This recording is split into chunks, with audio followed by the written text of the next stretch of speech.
என்ற ஒரு மரியாதைக்குரிய வெளியீட்டாளர் சுயசரிதை வெளியிட ஒப்புக்கொண்டிருந்தார்.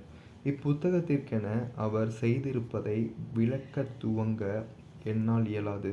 ஸ்ரீ யோகானந்தர் சொன்னார், அவரன்றி இப்புத்தகம் வெளிவந்திருக்காது. 1946 வருடம் கிறிஸ்துமஸுக்கு சற்றே முன்பு நீண்ட நாட்களாக எதிர்பார்க்கப்பட்ட புத்தகங்கள் மவுண்ட் வாஷிங்டன் சென்றடைந்தது. புத்தக வாசகர்களாலும் உலக பத்திரிகையாளராலும் பாராட்டு மழையுடன் வரவேற்கப்பட்டது. இதற்கு முன் ஆங்கிலத்திலோ அல்லது வேறு எந்த மொழியிலோ இதுபோன்ற யோகாவின் அறிமுகம் இருந்திருந்ததில்லை என்று கொலம்பியா பல்கலைக்கழக வெளியீடு தனது சமயங்களின் விமர்சனத்தில் எழுதியது. தி நியூயார்க் டைம்ஸ் ஓர் அரிய விளக்கம் என்று பறைசாற்றியது. யோகானந்தரின் புத்தகம் உடலின் சுயசரிதம் என்பதை விட ஓர் ஆத்மாவின் சுயசரிதம் என்பதே சரி.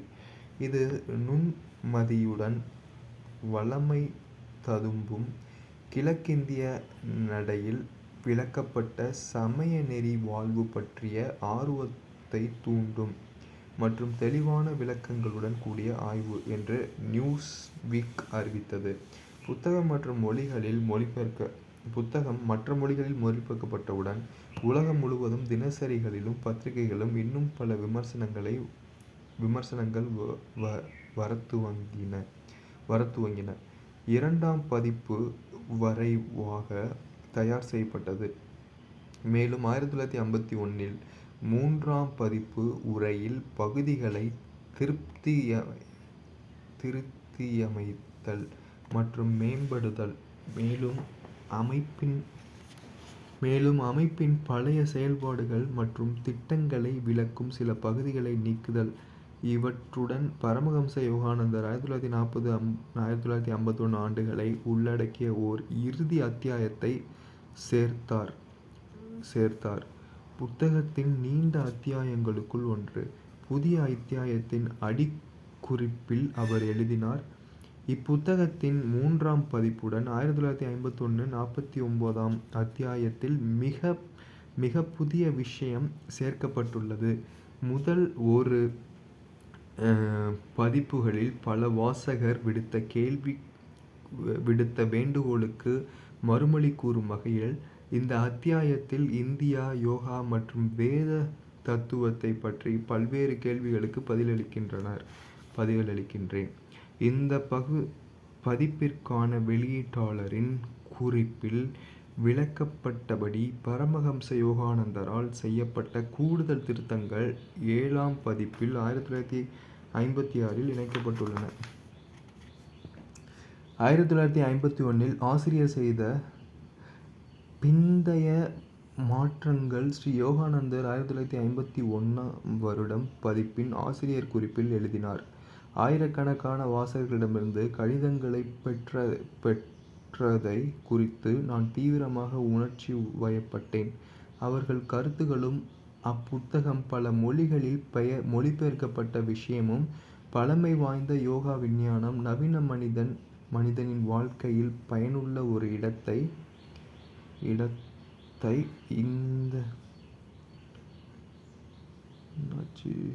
அப்புத்தகம் பல மொழிகளில் மொழிபெயர்க்கப்பட்ட விஷயமும் பழமை வாய்ந்த யோக விஞ்ஞானம் நவீன மனிதனின் வாழ்க்கையில் பயனுள்ள ஒரு இடத்தை பெற்றுள்ளதா என்ற இக்கேள்விக்கான ஒரு நேர்மறை பதிலை மேலை நாட்டினர் இப்பக்கங்களில் கண்டுவிட்டனர் என்ற நம்பிக்கையை எனக்கு ஊட்டுகின்றன.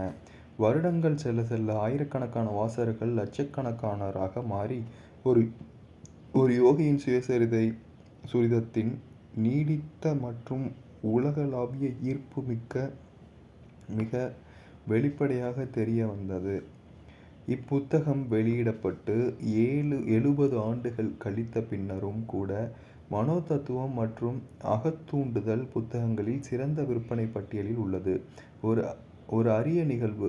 பல்வேறு மொழிகளிலும் கிடைக்கப்பெறும் இந்த புத்தகம் உலகளவில் உள்ள கல்லூரிகளிலும் பல்கலைக்கழகங்களிலும் கிழக்கிந்திய தத்துவ ஞான சாஸ்திரம் மற்றும் மதம், ஆங்கில இலக்கியம், மனோதத்துவம், சமூகவியல், மானடவியல், வரலாறு மற்றும் வணிக மேலாண்மை வரையிலான பாடப்பிரிவுகளில் தற்சமயம் பயன்படுத்துகிறது. 100 ஆண்டுகளுக்கு முன்னமே ஸ்ரீ லஹிரி மகாசயர் கணித்து கூறியதைப் போல யோகமும் அதன் பழமையான தியான மரபும் மெய்யாகவே உலகை சூழ்ந்து கொண்டு விட்டது. நியூ பிராண்டியர் அக்டோபர் 1986 என்ற மனோதத்துவ பத்திரிகை எழுதுகிறது. லட்சக்கணக்கானவர்களுக்கு ஊக்கமளித்த தனது ஒரு யோகியின் சுயசரிதத்தால் அனைவராலும் அறியப்பட்ட ஸ்ரீ பரமஹம்ச யோகானந்தர் காந்திஜியைப் போல சமூகத்தின் ஒரு முக்கிய பாகமாக ஆன்மீகத்தை கொணர்ந்தார். நமது சொல்லகராதியில் யோகம் என்ற சொல்லை சேர்ந்ததற்கு வேறு எவரொருவை காட்டிலும் யோகானந்தர் அதிகமாகவே செய்துள்ளார் என்று குறிப்பிடுவது நியாயமானதே. மதிப்பிற்குரிய அறிஞர் டாக்டர் டேவிட் ப்ரோலே, இயக்குனர், American institute of Vedic studies, yoga international என்ற மதமிருமுறை அக்டோபர், நவம்பர் 1996 வெளிவரும் பத்திரிகைகளில் எழுதுபவர். பிரபலமாகிக் கொண்டே இருக்கும் உடல் சார்ந்த யோகத்திற்காக மட்டுமின்றி ஆன்மீக யோகம், யோகத்தின் உண்மையான பொருளாகிய ஆன்மீக அனுபூதி என்ற விஞ்ஞானத்திற்காகவும் ஸ்ரீ யோகானந்தரை மேலை நாட்டின் யோகத்தந்தை என அழைக்கலாம் என்று குறிப்பிடுகிறார். பேராசிரியர் ஆஷுதோஷ் தாஸ், PhD, டிலீட், கல்கத்தா பல்கலைக்கழகம். ஒரு யோகியின் சுயசரிதம் நவீன யுகத்தின் உபநிஷமாக கருதப்படுகிறது. இது உலகெங்கிலும் சத்தியத்தை தேடும் பல்லாயிரக்கணக்கானவர்களின் ஆன்மீக தாக்கத்தை தணித்துள்ளது. பாரதத்தின் என்றும் அழியாத அறநெறியான சனாதன தர்மம் என்னும் அமரத்துவம் வாய்ந்த அமிர்தம் ஒரு யோகியின் சுயசரிதம் என்ற பொற்கிண்ணத்தில் சேமித்து வைக்கப்பட்டிருக்கிறது என்று குறிப்பிடுகிறார். ஒரு யோகியின் சுயசரிதம் நவீன யுகத்தின் உபநிஷமாக கருதப்படுகிறது. இது உலகெங்கிலும் சத்தியத்தை தேடும் பல்லாயிரக்கணக்கானவர்களின் ஆன்மீக தாக்கத்தை தணித்துள்ளது. இந்தியாவில் உள்ள நாங்கள் இந்தியாவின் ஞானிகள் மற்றும் தத்துவத்தை பற்றி இப்புத்தகத்தின் நன்மதிப்பு தனிச்சிறப்புடன் பரவுவதை வியப்புடன் ஆர்வத்துடனும் கவனிக்கிறோம். பாரதத்தின் என்றும் அழியா அறநெறியான சனாதன தர்மம் எனும் அமரத்துவம் வாய்ந்த அமிர்தம் ஒரு யோகியின் சுயசரிதம் என்ற பொற்கிண்ணத்தில் சேமித்து வைக்கப்பட்டுள்ளதை குறித்து நாங்கள் மிகுந்த திருப்தியும் பெருமையும் கொள்கிறோம். முன்னாள் சோவியத் யூனியன் கூட கம்யூனிஸ்ட் ஆட்சியின் கீழ் ஒப்பீட்டளவில் அதை அணுகிய சிலருக்கு ஒரு ஆழமான தாக்கத்தை வெளிப்படையாகவே ஏற்படுத்தியுள்ளது. ஐன்ஸ்டீன் கிருஷ்ணா ஐயர், முன்னாள் நீதிபதி, இந்திய உச்சநீதிமன்றம். செயின்ட் பீட்டர்ஸ்பர்க், முன்னாள் லெனின்கிராடு என்ற நகரத்திற்கு சென்றிருந்தபோது அங்கு பேராசிரியர்கள் குழுவிடம் கேட்டார். மனிதன் இறக்கும் தருவாயில் என்ன நேருகிறது என்று அவர்கள் எப்போதாவது நினைத்ததுண்டா? பேராசிரியர்களில் ஒருவர் அமைதியாக உள்ளே சென்று ஒரு புத்தகத்துடன் ஒரு யோகியின் சுயசரிதம் வெளியே வந்தார். நான் வியந்தேன். மார்க்ஸ் மற்றும் லெனின் ஆகியோரின் புதல்வாத தத்துவம் ஆட்சி புரியும் நாட்டில் அரசு நிறுவன அதிகாரி ஒருவர் ஸ்ரீ பரமஹம்ச யோகானந்தர் எழுதிய புத்தகத்தை காண்கிறார். அவர் இந்தியாவின் ஆன்மா எங்களுக்கு அநியாயமானது அல்ல என்பதை தயை கூர்ந்து புரிந்து கொள்ளுங்கள். இப்புத்தகத்தில் அவர் இந்தியாவின் ஆன்மா எங்களுக்கு அநியாயமானது அல்ல என்பதை தயவு கூர்ந்து புரிந்து கொள்ளுங்கள். இப்புத்தகத்தின் புதிய இப்புத்தகத்தின் பதிவு செய்யப்பட்டுள்ள ஒவ்வொன்றின் நம்பகத்தன்மையையும் நாங்கள் ஒப்புக்கொள்கிறோம் என்றார். சமீபத்திய ஆண்டுகளில் நவீன காலத்தின் ஆன்மீக புத்தகங்களுள் அதிக தாக்கத்தை ஏற்படுத்திய ஒரு புத்தகம் என்று புத்தக விற்பனையாளர்கள், மதிப்பாய்வுரையாளர்கள் மற்றும் வாசகர்கள் அனைவரையும் ஒருசேர பாராட்டப்பட்டது.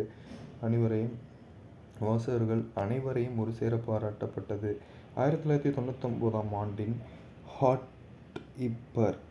ஹார்ப்பர் கொலின்ஸ் என்ற எழுத்தாளர் மற்றும் அறிஞர் அடங்கிய குழுவினரால் ஒரு யோகியின் சுயசரிதம் நூற்றாண்டின் மிகச்சிறந்த 100 புத்தகங்களில் ஒன்றாக தேர்வு செய்யப்பட்டது. மேலும் 2005ஆம் ஆண்டு வெளியிட்ட தனது 50 ஆன்மீக இலக்கியங்கள் என்ற புத்தகத்தில் டாம் பல்லர் மௌடன் என்பவர் இதுவரை எழுதப்பட்ட ஆன்மீக புத்தகத்திலேயே அதிகமாக மகிழ்விக்கக்கூடிய, ஆன்மீக அறிவை ஊட்டக்கூடியதென நியாயமாக கொண்டாடப்படுகிற ஒரு புத்தகம் என்று எழுதுகிறார். இந்த புத்தகத்தின் இறுதி அத்தியாயத்தில் ஸ்ரீ பரமஹம்ச யோகானந்தர் காலங்காலமாக உலகில் அனைத்து மதங்களின் துறவிகள் மற்றும் முனிவர்களால் வலியுறுத்தப்பட்ட ஆழ்ந்த உறுதியை பற்றி எழுதுகிறார். இறைவன் அன்புமானவன்.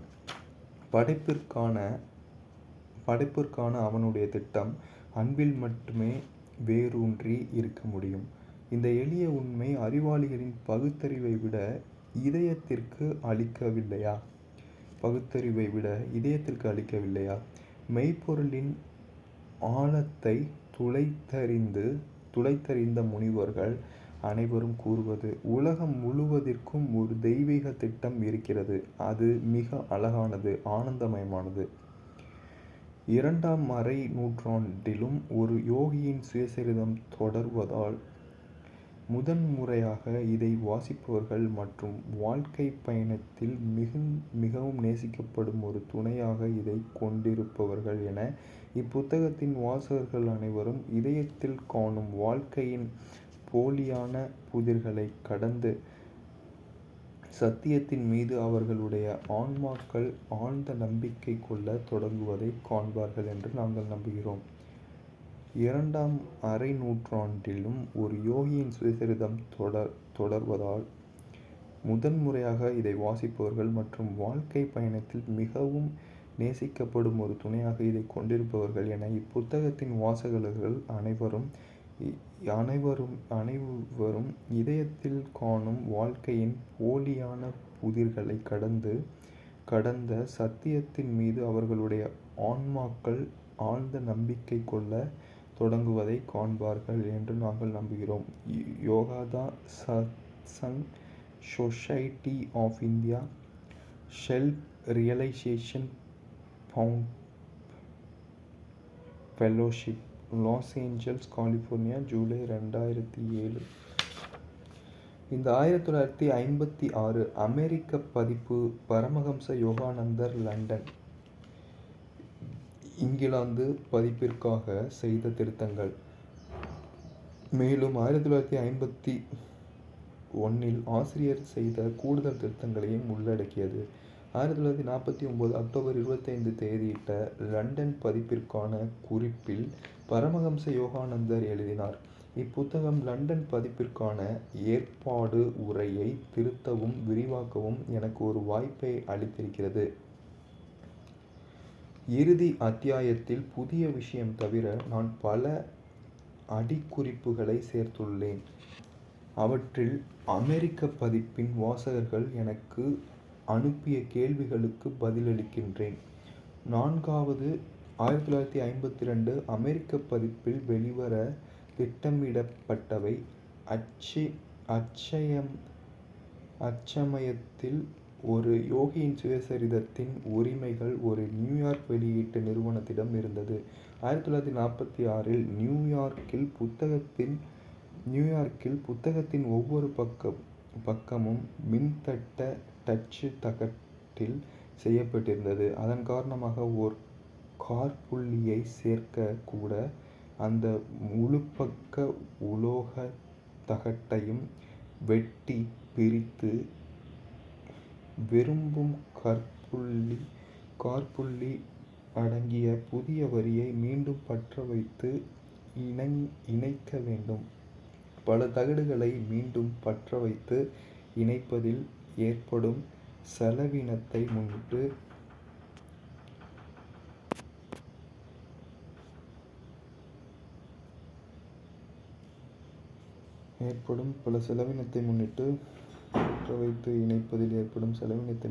நியூயார்க் வெளியீட்டாளர் ஆசிரியர் 1951 திருத்தங்களை 4ஆம் பதிப்பில் சேர்த்துக் கொள்ளவில்லை. 1953 பிற்பகுதியில் செல்ஃப்-ரியலைசேஷன் ஃபெல்லோஷிப் (SRF) ஒரு யோகியின் சுயசரிதத்தின் அனைத்து உரிமைகளையும் நியூயார்க் வெளியீட்டாளர்களிடமிருந்து வாங்கியது. 1954 மற்றும் 1955 5ஆம் மற்றும் 6ஆம் பதிப்புகள் ஆண்டுகளில் புத்தகத்தை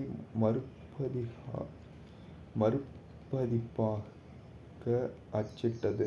ஆனால் அந்த 2 வருடங்களில் மற்ற கடமைகள் SRF-இன் பதிப்பகத் துறையை ஆசிரியரின் திருத்தங்களை மின்தட்டச்சு தகடுகளில் இணைக்கும் மிகக் கடினமான பணியை மேற்கொள்வதிலிருந்து தடுத்தன. ஆயினும் அந்த வேலை 7ஆம் நூற்றாண்டிற்கு உரிய நேரத்தில் நிறைவேற்றப்பட்டது. 1956க்கு பின்னர் பரமஹம்ச யோகானந்தர் மகாசமாதி அடையும் முன் தாராமாதா பெற்றிருந்த வழிகாட்டுதலின்படி சில கூடுதலான திருத்தங்கள் செய்யப்பட்டன. ஒரு யோகியின் சுயசரிதத்தின் ஆரம்ப கால பதிப்புகள் ஆசிரியரின் பட்டம் பரமஹம்ச என்று பொதுவான வங்காள வழக்கத்தில் ஓசையின்றியோ அல்லது ஓசை மிகக் குறைந்தோ வரும் இக்களை எழுத்தும் போது நீக்குவதை பிரதிபலிக்கும் வகையில் அழிந்தன. இந்த வேத அடிப்படையிலான பட்டத்தின் புனிதமான முக்கியத்துவம் தெரிவிப்பதை உறுதி செய்ய பிந்தைய பதிப்புகளில் நிலையான சமஸ்கிருத ஒலிபெயர்ப்பு பயன்படுத்தப்பட்டிருக்கின்றன. பரமஹம்ச என்பது பரம, உச்ச அல்லது ஒப்புயர்வற்ற மற்றும் ஒருவர் தனது உண்மையான தெய்வீக ஆன்மா மற்றும் ஆத்மா பரமாத்மாவுடன் ஒன்றாவதின் உச்ச அனுபூதி அடைந்திருப்பதை குறித்து. ஹம்ஸ் அன்னம் இவற்றிலிருந்து வந்தது. நன்னெறியின் சாசுவத விதிமுறை புதிய சுதந்திர இந்தியாவின் 1947 கொடி காவி வெண்மை மற்றும் கரும்பச்சை பட்டைகளை கொண்டுள்ளது. ஆழ்ந்த நீல நிற தர்ம சங்கரம் பேராசிரியர் அசோகர் கிமு 3ஆவது நூற்றாண்டில் நிர்மாணித்த சாரநாத் கல்தூணில் காணப்படுகின்ற உருவ அமைப்பின் மறுபடிவமாகும். தர்ம சங்கரம் நன்னெறியின் சாசுவ விதிமுறையின் சின்னமாக தேர்ந்தெடுக்கப்பட்டுள்ளது. அத்துடன் தற்செயலாக உலகின் மிக புகழ்பெற்ற பேராசிரியரின் நினைவுக்கு பெருமையூட்டுவதாக அமைந்துள்ளது. ஆங்கில வரலாற்றாசிரியர் H. ரவுலின்சன் எழுதுகிறார்: அவருடைய 40 வருடகால ஆட்சி சரித்திரத்தில் ஈடு இணையற்றதாக விளங்குகிறது. அவர் பல்வேறு காலங்களில் மார்க்கஸ் அரீலியஸ், புனிதர் பவுல் மற்றும் கான்ஸ்டன்டைன் ஆகியோருடன் ஒப்பிடப்பட்டுள்ளார். அசோகர் கிறிஸ்துவுக்கு 250 ஆண்டுகளுக்கு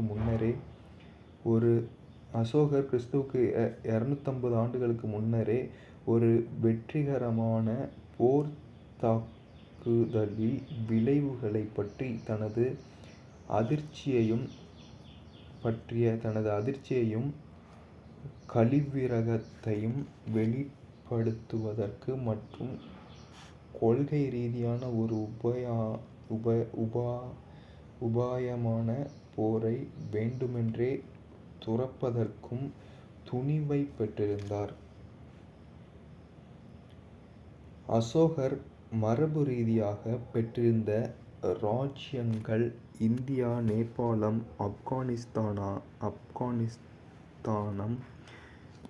மற்றும் பலுசிஸ்தானம் ஆகியவற்றை உள்ளடக்கியிருந்தன. முதல் சர்வதேச ஆதரவாளராக அவர் சமய மற்றும் கலாச்சார குழுக்களை பல பரிசுகளுடன் ஆசிகளுடனும் பர்மா, ஸ்லோன், எகிப்து, சிரியா மற்றும் மாசிடோனியாவிற்கு அனுப்பினார். அசோகர் மௌரிய வம்சத்தின் 3வது அரசர், சரித்திரத்தின் தலைசிறந்த தத்துவ அரசர்களில் ஒருவர் என அறிஞர் பி. மசோன் ஓர்சல் கருத்து தெரிவிக்கிறார். அவர் சக்தி மற்றும் இரக்கம், நீதி மற்றும் தொண்டு ஆகியவற்றை இணைத்து செயலாற்றியது போல் எவரும் செய்யவில்லை. அவர் தனது காலத்தில் வாழும் பண்புருவமாக திகழ்ந்தார். மேலும் நம் முன்னர் மிகவும் நவீன வடிவமாக தோன்றுகின்றார். ஒரு நீண்ட ஆட்சி காலத்தில் அவர் ஓர் கற்பனையாளரின் பேராவலாக மட்டுமே நமக்கு தோன்றக்கூடியதை சாதித்துக் காட்டினார். சாத்தியமாகக்கூடிய அளவு லோகாயத அதிகாரத்தை மகிழ்ந்து அனுபவித்துக் கொண்டு அவர் அனுமதியை நிறுவினார். அவரது சொந்த பரந்த விரிந்த இராச்சியங்களுக்கு அப்பால் சில மனிதர்களுடைய கனவாகிய மனித இனத்தை அரவணைக்கின்ற ஓர் உலகளாவிய நியதியை மெய்ப்பித்தார். தர்மம் பிரபஞ்ச விதிமுறை எல்லா உயிரினங்களுடைய மகிழ்ச்சியை குறிக்கோளாக கொண்டுள்ளது. இன்று வரை தொடர்ந்து நீடித்திருக்கும் அவருடைய கல்வெட்டுகளிலும் கல் தூண்களிலும் அசோகர் அறநெறியிலும் தெய்வத்தன்மையிலுமே மகிழ்ச்சி வேரூன்றியுள்ளது என வெகு தூரம் பரவியிருந்த தனது இராச்சியத்தின் குடிமக்களுக்கு அன்புடன் அறிவுறுத்தினார். பல்லாயிர ஆண்டுகளாக இத்தேசத்தை சூழ்ந்திருந்த மேம்பட்ட நிலையையும் செல்வ செழிப்பையும் புதுப்பிக்க விழைகின்ற நவீன இந்தியா தனது புதிய கொடியில் தெய்வங்களையும்